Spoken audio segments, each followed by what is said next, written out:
I asked the people on Saturday, what's Paulie saying? What's he like? I couldn't hear because I was in the arena. And the majority of the responses that I got leading up to the fight were, you were very unbiased, and that's what we expected because you're a true pro and one of the best boxing analysts out there. But now tell us, after the fact, in the same unbiased way, what did you make of Conor's performance? Did he impress you by winning those early rounds, by doing what he did? Yeah, that's my thing. I always try not to put my personal stuff in the way when I'm actually working. So I tried to work it as a neutral bystander, as a commentator, and try to do what I could to just break down the X's and O's, and that's really what I wanted to get to the bottom of. Really, the X's and O's and whatnot. As an unbiased commentator, I'll tell you this: people are shocked at the way Conor started the fight. He started the fight very well, but I'll tell you this.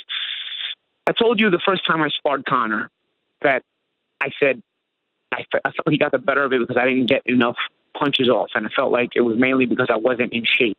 Now, while that may be true, once I saw Floyd not getting off a lot of shots early, I thought to myself, you know what, maybe I didn't give Conor enough credit with my first sparring, because the first time you get a look at him, you really don't want to throw a lot of punches because you're kind of observing him, and you're kind of, you don't want to throw a false shot because he is a pretty decent counterpuncher, as even Floyd found out in the first round with that uppercut, Mm-hmm. So I think what it comes down to is, I think Conor had early success. I think Floyd was kind of observing him in the way a boxer probably would with a guy who's unorthodox and a little bit throws you off a little bit. But after a few rounds, the problem is Conor has no backup plan, and this might be that it's just because he hasn't boxed for a long time, and then there's not so many layers to him. The only layers he has are the ones that you see, as opposed to other boxers who've been doing this a long time. That they have many other layers that you may or may not be in certain fights depending on if they need them. So having said that, I think once you get the hang of it, once you get the hang of what Conor's doing, you start to break him. And as I've said from the start, this guy is not the bravest guy in the world. This guy, there's a lot of punk in this guy. He's a loud guy. He's a brash guy. Honestly, in MMA, he's got the advantage most of the time because he is talented. You have to give him that. He is talented. But a fighter is a fighter when faced with adversity, not in round one or not when he's talking at a press conference. A fighter is a fighter when he's tired, when he's hurting, when he's injured, whatever. You know what I'm saying? That's when a fighter is a fighter. And anytime somebody gets Conor McGregor to that point of adversity, be it in MMA or be it in boxing, he punks out. You know what I mean? And you can't teach that or unteach that. You either have balls or you don't have balls. And at day's end, Floyd, I've never seen Floyd fight in such a determined fashion, but it was also a little bit one-dimensional. But I guess he felt like he just needed to break him mentally. You know what I'm saying? At day's end, I didn't see a Floyd that's giving you different looks, who usually gives you 6 or 7 different looks. I didn't see a Floyd that threw any kind of feint at all. He was usually feinting in so many different ways. I just saw Floyd that was going to say, I'm going to take it right to him. And I asked Floyd after the fight, I said, why'd you do that, man? I was like, you didn't show anything. He said, well, Conor said during the week that he was going to meet me in the middle of the ring, and we're going to see who backs up first. So I wanted to see if he was going to meet me in the middle of the ring and do that. And he backed up the whole fight, and I said, all right. I said, so you did it to prove a point. He's like, oh, absolutely, I did it to prove a point. So he made his point. He made his point, and in doing so, he made my point. This guy has no balls. At the end of the day, once you push him to the limit, he will look for a way out of the fight. He didn't throw a punch. As much as you want to say the referee should have let him go out on his back and all that stuff, he didn't throw a punch for over a minute at the end in that last sequence while being assaulted. I'm sorry that you leave a referee no choice. He has to stop the fight at that point. The referee will not let it continue if you're being assaulted. Wait, so you really thought that he didn't go forward? Like, I thought early on, those first 4 rounds, he was going forward. I think he just tired himself out, no? Yeah, absolutely. Yeah, absolutely. I thought Conor did a good job in the early rounds. Well, like I said, I think you get a chance to observe him in the beginning, and it is a little bit different, and while you're observing him, you don't want to come out of pocket and be a little reckless, So while you're observing him, you almost stop throwing shots. And like I said, I did that in the first sparring session for a good part of the beginning part of the first sparring session where, I'm like, kind of observing what's in front of me, and you don't want to throw a false shot because Conor does have some decent counterpunching ability, So you're not going to throw a false punch, and you're observing these new looks that you're getting in front of you. It takes you a second to assess those looks, Once you assess those looks, though, and you realize the best way to take it to this guy is actually to just take it to this guy, because he's better at a distance. He's not very good at close range. He's not very good at taking body shots, and we all basically everything I said before the fight came true, Ariel. To the T. I said this fight would end in the second half of the fight. I said this guy doesn't take it to the body. I said this guy has no balls, and literally it all came true. Literally, the fight played out exactly the way I would have told you it would have played out. with the exception of Conor did a little bit less holding. I gotta give him credit for that. He did a little bit less holding. Sure, he did a couple of hammer punches and hold it behind the head stuff, but not as bad as one would think, and not as bad as it was even in the gym, So I gotta give him credit in that regard. He did come through and learn a little bit in that manner. Do you think that he quit, Paulie, or do you think he just got tired? Yeah. Are those two separate things? Ariel, this is boxing, bro. If you get tired, you don't quit. I'm sorry. If you get tired, you find a way to survive the round. You find a way to try to work your way back into the fight. I'm sorry. In MMA, I know what you can do. You can put yourself into a position to be submitted, not really fight off the submission, and then once you get submitted, you can tap out. There's a way to cop out in MMA. There's no way to cop out in boxing. And Conor actually did it in MMA too. He did it in an ADS fight. He just put himself in a position where he'd be submitted so he could be put out of his misery. You can't cop out in boxing. You are exposed naked in boxing. If you're a punk, you will be exposed naked in boxing. There's 36 minutes. There's not 25 minutes. Those extra 10 minutes, especially when you're exhausted, they count. And you have to find a way to get through it and win the fight. He punked out, and when you punk out, you quit. I'm sorry.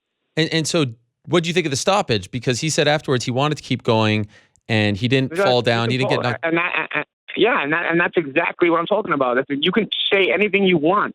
You can't edit this video, buddy. You cannot edit this video. You can say anything you want, but the fact of the matter remains, you did not throw a punch for a minute straight while being assaulted. He was being assaulted that last minute. He did not throw a punch for a minute straight, so you are going to leave the referee no choice. He can talk all he wants. All he had to do was throw 2, maybe 3 punches in that final minute. That's all he had to do. He had to just show Robert Byrd that he's alive and throwing maybe 2, 3, maybe 4 punches the entire final minute. And believe me, you would have went out on your back. You would have went out right on your back. If you throw 3, 4 punches, Byrd is not going to stop the fight. And trust me, he's going to go out on his back. You know what I mean? The bottom line is he didn't want to go out on his back. He wanted Byrd to save him. Because if you don't want Byrd to save you, you'll show some signs of life. You'll throw a punch. You'll do something to show, okay, I'm hurting, but I want to remain in this fight. I don't want to be pulled out from this fight. I don't want to be taken out of this fight. He did none of that. He threw no punches. He was waiting for Byrd to stop the fight. So he can say anything he wants. He can't edit this video. Just like he can't edit the first 3 rounds against Mayweather to make it look like imagine he could edit the first 3 rounds against Mayweather. I'm sure he could come up with a 15-second clip and make it look like he kicked Floyd's ass. But the bottom line is he got the shit beat out of him on Saturday night, at day's end, right? But I'm sure if he edited 15 seconds of the first 3 rounds, he could make it look like he beat up Floyd Mayweather too. So if someone were to ask you, were you impressed? Were you not impressed with his performance? Did he exceed expectations or not? How would you answer that question? Absolutely. There's things that definitely have to be spoken about that were impressive. Be it were they on Conor or were they on Floyd being 40 years old, being away for 2 years and not showing anything? I don't know. It's a little bit of both, I think, but bottom line remains the fight played out the way it did. And you have to give a little bit of credit to Conor for that. You know what I'm saying? Okay. I think Floyd fought in a more aggressive manner. I thought Floyd fought in a manner where he was just looking. He was more of a one-track minded manner where he was just looking for the guy to quit. Listen, at day's end, when you're a punk once, you're always a punk. It's pretty much a fact that everybody in combat sports knows this guy's a punk. You just got to get him there. You just got to give him a little push. You just got to give him a little push to that discomfort zone. And once you get into that discomfort zone, he'll do all the work for you. He'll want to get himself out of that fight. I have so much respect for you, but I have to disagree with that. I don't think that he is viewed that way, and I thought that he actually made the non-believers into believers. It's any boxers. That's the thing. The boxing community, Paulie, thought that he wasn't going to land a punch. Thought that he wasn't going to land a single win a round. I never said he wasn't going to land a punch. I never said he wasn't going to land a punch. I never told you he wasn't going to land a punch. Maybe some people who were looking at it closed-minded might have said he wasn't going to land a punch. I mean, win a round. He wasn't going to land a punch. How many rounds did he win? Yeah, I'd say he won 2, maybe 3 rounds. I think a lot of the early ones. Yeah. I thought he won a good bunch of the early ones. Absolutely. Even Steve Farhood gave him, I think, the 8th. What happened? He fought. He fought. Yeah, but he was starting to fade after 3 or 4. I mean, you could already see Floyd was starting to land harder shots. At 3 or 4, I could already feel the impact of the shots. I was sitting ringside. I could already hear the impact of Floyd's shots making more of a thud than they were at any point before that. Also.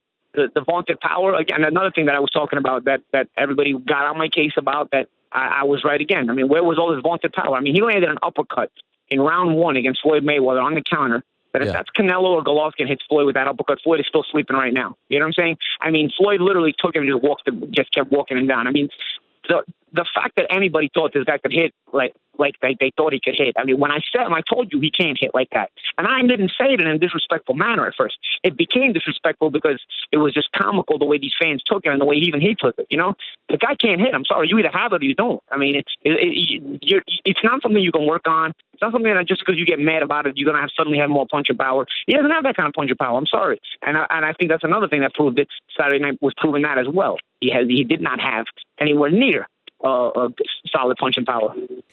Earlier in the week, Paulie, you showed up at Floyd's gym and you were talking with him, and this created a whole new firestorm, and people started to think that you were telling him secrets, that you were telling him about the game plan. Did you, in fact, do that? No, I didn't. I'll tell you what that was about. I'll actually tell you the thinking behind that logic. And when Floyd actually didn't even want to hear about Conor McGregor. He just told me that night, the only thing he said about Conor McGregor that night, he was going to knock his ass out, which he did. You know, but aside from that, I just wanted to go say what's up to my boy. I know him for years. I never get to see him that often. Even when I'm in Vegas, Floyd's traveling the world and whatnot. So I wanted to see him. It was his last workout, so I wanted to go say what's up and you know, talk for him a few minutes and see how he's feeling and just all that good stuff. Catch up to a friend of mine that I never get to catch up to. But when I saw the pictures come out and I saw the videos come out, I'll say this. I thought to myself, the irony is this. You can make pictures and videos paint a picture that you might think is real, but is not real. Since when do these pictures and videos prove that I gave Floyd the game plan? Floyd didn't even want the game plan. He didn't care, but he didn't ask for it. I didn't offer it to him, and he didn't ask for it. I mean, it was literally, we were just catching up, joking around, just having a good day. He was in very, very, very, very good spirits. You wouldn't even realize it was fight week for him if you didn't know him. You know what I'm saying? So the bottom line was, when I started seeing these pictures and vids come out, I said to myself, the irony is people jump to conclusions, and they jump to the wrong conclusion about this. Didn't they jump to the wrong conclusion about my sparring pictures and the sparring videos that he put out? I was like, wow. I said, that's ironic. That's ironic that these bum groupies can fall for it every single time. I mean, you can literally make them fall for it every single time. So it was just kind of like a thing. They caught you on camera, but you didn't actually release anything, correct? Yeah. There was nothing there. No, there was nothing there. Floyd, like I said, Floyd didn't want anything. You think Floyd really needs the game plan to beat Conor McGregor? I mean, right. Does Floyd look like he had any kind of game plan besides just bringing the bitch out of him? Floyd's only game plan was bringing the bitch out of him. That's it. Hey, Conor landed more punches than Pacquiao did. I know, but that's CompuBox, Ariel. Come on, CompuBox is the guy playing Nintendo ringside. That's CompuBox. Come on, that's not a fact. Hey, that's the guy playing Nintendo ringside, and that's also going to be on two accounts. One of them is CompuBox. So CompuBox and Punch that are not real facts. They're just a guy ringside playing Nintendo. His interpretation of what's landing and what's not. I never ever go to CompuBox. I always rather rely on my eyes. But when I look at my eyes, yes, he did land some good shots, a couple of decent shots. But of course, it's also to do with Floyd being aggressive. I mean, Floyd had no respect for him. Of course, he's going to walk him down and take a couple extra shots for the sake of knocking him out. I think Floyd actually owes Conor a debt of gratitude. He walks away now with everyone glowing about him, with everyone showering him with praise. You went out there on your shield. You were aggressive. I think actually Conor brought the best out in Floyd, right? Of course. Well, he brought the aggression out of Floyd, but the only reason he brought the aggression out of Floyd is because he's so limited. I mean, Floyd's not no dummy. He's not going to walk down a fighter who's dangerous. Floyd dominated the Pacquiao and Canelo fights, but did he ever walk them down consistently like he walked down Conor McGregor? Absolutely not, because he knows the danger in consistently trying to walk down punches that are really dangerous punches, not fake dangerous punches like Conor, real dangerous punches like Pacquiao and Canelo. He knew the dangers of walking those kind of guys down. When it came to Conor, I mean, there was no respect there. I mean, that's why he walked him down the way he did. So, yeah, okay, it owes him a debt of gratitude for making him look good. But in reality, the debt of gratitude is because the guy's so limited. Let me ask you this. Some fans told me that on Friday that there was an incident. Did you spit on any fans at the weigh-ins? What happened there? No, it was just a little altercation. There was people that would get heckling some stuff and saying some words, and there was no security by us. So I had a couple of words with a couple of fans, but it wasn't anything. It wasn't anything out of the ordinary. It was just fans giving us a hard time. We had our host desk up in the middle of the seating area where a lot of fans were around, so fans were able to get to us a little bit easier than they would normally. So of course, a couple of hecklers were up there. So no spitting. None of that. Okay. Would you consider fighting Conor in MMA? No. Why would I consider fighting him in MMA? The argument was never about MMA. I know, but never about. I feel like that's what's next. I don't know. I envision that being the offer. I don't know. Maybe I'm crazy. Well, maybe it's the offer, but I tell you what, Ariel, I got money. I don't need to go chase money. I got money. I got plenty of money. I live a good life, and thankfully, I'm blessed with that. But at day's end, the disagreement here was about boxing and his boxing ability as opposed to mine. He's trying to paint a picture that was very, very far from reality. And like I said, even at 35-40% of me, he got his ass whooped. You know what I mean? It was competitive. You heard Joe Cortez. It was competitive. But at day's end, I landed the better shots. I was landing the harder shots in sparring. So, again, that's the whole comical thing about it. Everybody thought this guy was a puncher. I knew this guy wasn't a puncher going into Saturday night already, but I already been with him. It was actually a point in the sparring where I told him, I said, why am I punching harder than you? They told me you could punch. Why am I punching harder than you? You know what I'm saying? So, again, if they ever release the video unedited from one camera so you can tell it's unedited, so I mean, you'll see it yourself. But at day's end, anybody ever does get to see it, 35-40%. And like I said, the dummies can talk about a 15-second, 30-second camera edit. Didn't I do the same thing with Floyd on Thursday night? Didn't you think I was giving away the game plan? But when in fact I was just playing around with Floyd? Sure. Did I not take pictures with Floyd? Did it not paint the picture that you thought was a different picture than what the reality was? So I understand. These things can be painted very easily, just like they can be painted if McGregor wants to make a 3-round highlight, a 15, 30-second highlight of the first couple of rounds of the fight with Floyd Mayweather. He can easily make it look like he dominated Floyd Mayweather. When the fact of the matter remains, he got the shit beat out of him, and the girl came out of him when he quit.